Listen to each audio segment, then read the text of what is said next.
After serving the British throne for nearly 70 years, Queen Elizabeth II of England died on Thursday, September 8, 2022. The 96-year-old woman has served as queen since 1952 and is the longest reigning monarch in British history. The morning of his death, Buckingham Palace announced that he was placed under medical supervision and that other royals were rushing to be by his side. His departure was confirmed with a post from the royal family's official Twitter account. The Queen passed away peacefully at Balmoral this afternoon. The King and Empress will remain at Balmoral tonight and will return to London tomorrow, the post reads. Earlier this year, the Queen made history when she became the first British monarch to celebrate the Platinum Jubilee. Revisit the legacy of the late Queen with these 50 inspirational quotes from Her Majesty. Grief is the price we pay for love. It's worth remembering that it is often the small steps, not the giant leaps, that bring about the most lasting change. Let us not take ourselves too seriously. None of us has a monopoly on wisdom. Inevitably, a lone life can pass by many milestones. My own is no exception. Even when your life seems most monotonous, what you do is always of real value and importance to your fellow men. I have to be seen to be believed. The wartime generation, my generation, is resilient. When life seems hard, the courageous do not lie down and accept defeat. Instead, they are all the more determined to struggle for a better future. I hope people will think very carefully about the future. I declare before you all that my whole life, whether it be long or short, shall be devoted to your service. It is through this lens of history that we should view the conflicts of today, and so give us hope for tomorrow. Over the years, those who have seemed to me to be the most happy, contented, and fulfilled have always been the people who have lived the most outgoing and unselfish lives. Everyone is our neighbor, no matter what race, creed, or color. With age does come experience, and that can be a virtue if it is sensibly used. By being willing to put past differences behind us and move forward together, we honor the freedom and democracy once won for us at so great a cost. No age group has a monopoly of wisdom, and indeed I think the young can sometimes be wiser than us. But the older I get, the more conscious I become of the difficulties young people have to face as they learn to live in the modern world. We know the reward is peace on earth, goodwill toward men, but we cannot win it without determination and concerted effort. It has been women who have breathed gentleness and care into the harsh progress of mankind. Whatever life throws at us, our individual responses will be all the stronger for working together and sharing the load. I believe that, young or old, we have as much to look forward to with confidence and hope as we have to look back on with pride. Each day is a new beginning. I know that the only way to live my life is to try to do what is right, to take the long view, to give of my best in all that the day brings, and to put my trust in God. Perhaps we make too much of what is wrong and too little of what is right. The trouble with gloom is that it feeds upon itself, and depression causes more depression.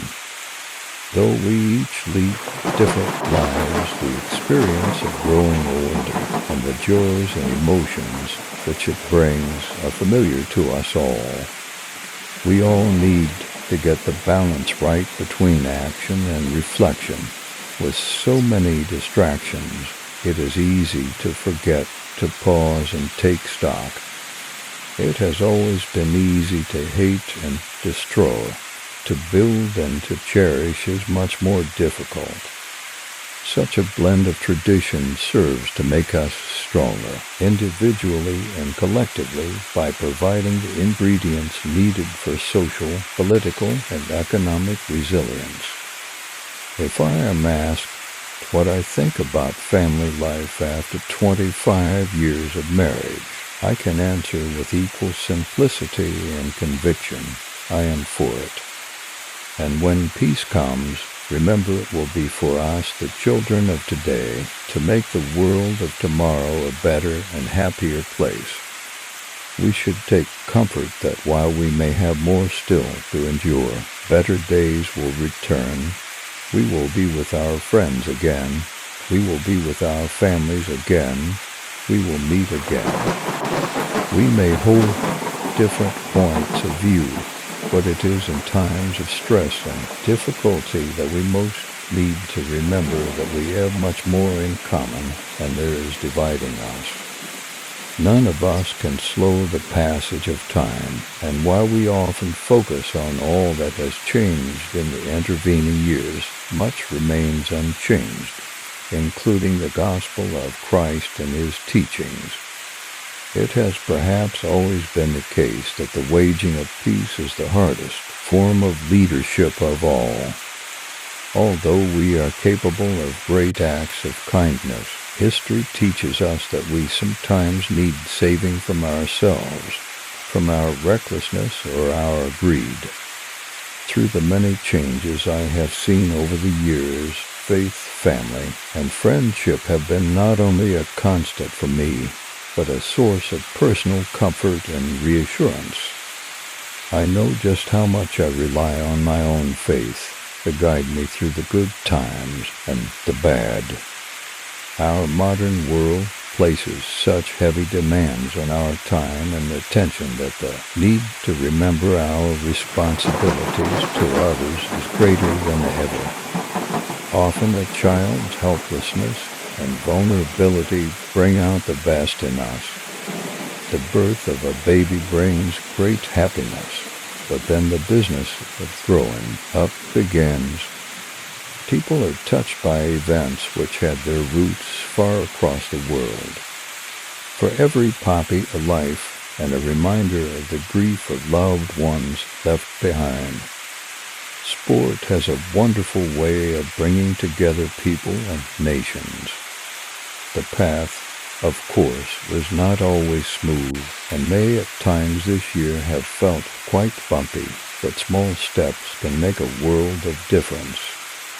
The upward course of a nation's history is due, in the long run, to the soundness of heart of its average men and women. Like all the best families, we have our share of eccentricities, of impetuous and wayward youngsters, and of family disagreements. Religion and culture are much in the news these days, usually as sources of difference and conflict, rather than for bringing people together. But the irony is that every religion has something to say about tolerance and respecting others. This new power, which has proved itself to be such a terrifying weapon of destruction, is harnessed for the first time for the common good of our community. In times of doubt and anxiety, the attitudes people show in their daily lives, in their homes and in their work, are of supreme importance. For me, heaven is likely to be a bit of a come down. Football's a difficult business and aren't they prima donnas, but it's a wonderful game. What were once only hopes for the future have now come to pass. True patriotism doesn't exclude an understanding of the patriotism of others. Thanks for watching. Don't forget to subscribe and like our videos.